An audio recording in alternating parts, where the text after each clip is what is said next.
سلام به همه دوستان. توی این ویدیو میخوام یک نکاتی که مخفی مونده از مراسمی که ما به عنوان اسفند دود کردن یا عود دود کردن به اصطلاح اجرا میکنیم، یه بخشایش مخفی مونده و برای همین هستش که ما نمیتونیم به طور کامل وقتی که اسفند دود کردیم یا اینکه عود دود کردیم برای پاکسازی خونمون یا خودمون یا محلی که درش هستیم، اون اتفاقی که میخوایم واقعا نمیفته و پاکسازی واقعی اتفاق نمیفته. حتی بعضی هستن که احساس سنگینی هم میکنن. میخوام بدونین که طی سالهای سال و خیلی متبحرانه یک بخش‌های از سنت ها حذف شده و این نه به خاطر این یعنی نه فقط برای ایرانی ها اتفاق افتاده باشه، توی تمام فرهنگ ها این اتفاق افتاده و یک بخش هایی که به اصطلاح باعث می شده که کار تموم بشه و مثلا اون اسفندی که دود کردیم واقعا نیروهای تاریک و چشم زخم و اینها رو دور بکنه و ما محیطمون رو کلینزینگ بکنیم، در واقع این اتفاق نمیفته. میخوام این بخش رو براتون اینجا باز بکنم و شما هم بهش توجه بکنید و اگر که دوست دارید اجراش بکنید و اگر که دوست دارید به اصطلاح به نسل بعدی انتقال بدید، لااقل بدونید که چی رو باید چه چیزی درست هست و اون رو باید انتقالش بدیم. دوستان میخوام بدونین که وقتی که ما یه چیزی رو دود میکنیم، حالا ما توی ایران اسفند خیلی مرسوم هستش یا عود دود میکنیم، میخوام بدونین که اون دودی که به آسمون میفرستیم در واقع اون دود یک علامته و ما با این دود انرژی های ناخواسته رو صدا میکنیم که وارد بشن. میدونین چی میخوام بگم؟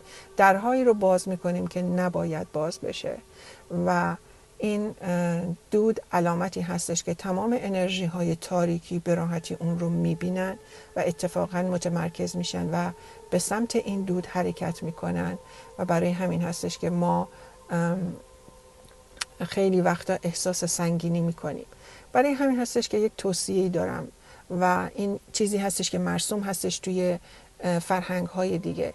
میگن که بعد از اینکه دارین دود میکنید، حالا اسفند دود میکنید یا عود دود میکنید یا هر چیزی، باید محلتون رو سیل کنید، محلتون رو وکیوم کنید، محلتون رو ببندید و اجازه ندید که به اصطلاح انرژی های تاریک وارد بشه و در این کار اون قصد و نیت ما خیلی مهم هستش و اقتدار ما خیلی مهم هستش که وقتی داریم این کار رو انجام میدیم کاملا بدونیم که فوکوسمون روی این باشه که نیروهای تاریک حق ورود ندارن و قبل از اینکه این کار رو انجام بدیم بهتره که با به اصطلاح نمک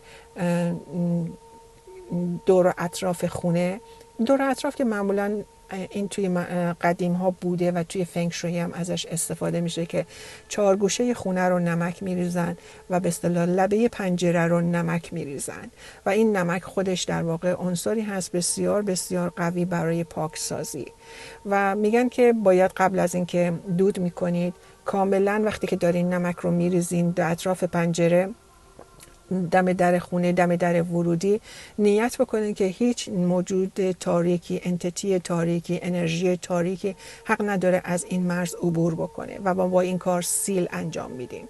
سیل کردن، وکیوم کردن، آب بندی کردن و اجازه نمیدیم که هیچ نشتی وجود داشته باشه که انرژی تاریک به وجود بیاد. و در هنگامی که میخوایم دارین اسفندتون رو دود میکنین، معمولا میگن یه ظرف آب، یه لیوان آب، یه کاسه آب، یه چیزی رو بذارید وسط اتاقتون، روی میز، آشپزخونه، هر کجا که گذاشتین و وقتی که اسفندتون رو دود میکنین یا عودتون رو دود میکنین اون رو به سمت عقربه های ساعت بچرخونید. میدونید چی میخوام بگم؟ و به سمت سقف ببرید و به سمت پایین بیارید. فقط جهتتون باید جهت عقربه های ساعت باشه و در حین اینکه دارین این کارو میکنین فوکوستون و قصدتون باید در واقع روی نور درونیتون باشه که وقتی که من نور هستم، وقتی که من اینجا هستم، هیچ انتیتی و یا هیچ انرژی تاریکی حق ورود به محلی که من هستم رو نداره و با این کارتون با اقتدار فرمان میدین که انرژی های تاریک شما و محلتون رو ترک بکنن. میدونین شاید این قسمت مهمترین قسمت از این مراسم اسفند دود کردن هستش که به مرور زمان از این سنت های تمام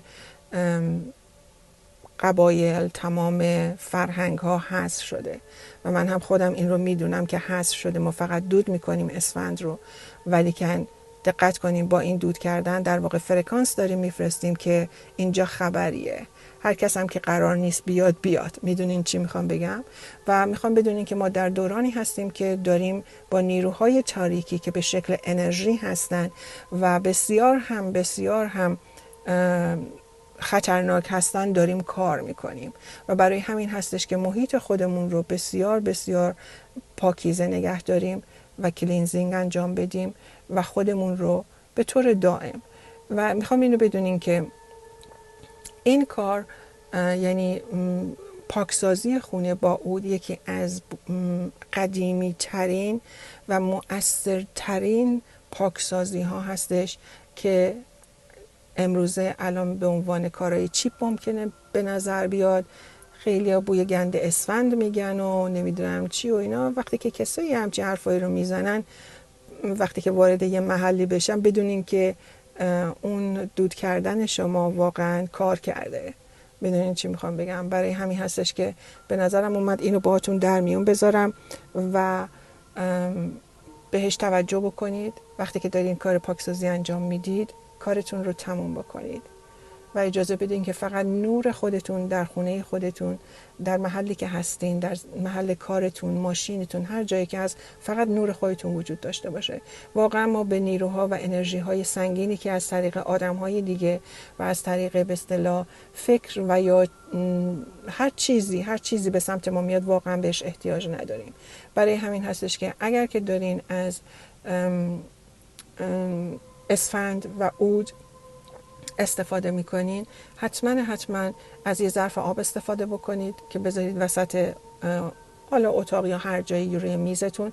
بعد از اینکه کارتون تموم شد، با نیت چرا اینو میگم آب؟ به خاطر اینکه آب خاصیت جذب کنندگی آلودگی رو داره و از اونجایی که نیروهای تاریک خود آلوده هستن، سریعا جذب آب میشن. وقتی که ما دود میکنیم، اونها به اصطلاح جذب آب میشن و بعد این آب رو به اصطلاح بریزید بیرون و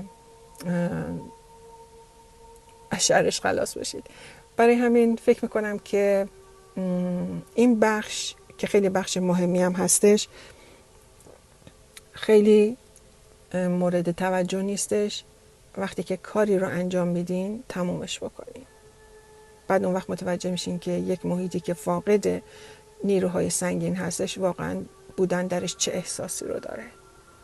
من توی این فایلای صوتی که فایلای به اصطلاح ویدئویی که در آینده انتشار میکنم، انواع و اقسام روش‌های کلینزینگ رو که بسیار هم ساده هستش و همه چیزی هست در دسترس ما هستش، باهاتون در میون میذارم و ببینید که چطور میتونید اونها رو ازش استفاده کنید، توی زندگیتون بگنجونید و یک کمی احساس آرامش و احساس سبکی بیشتری رو به خودتون و آدمایی که توی خونتون زندگی میکنن هدیه بکنید.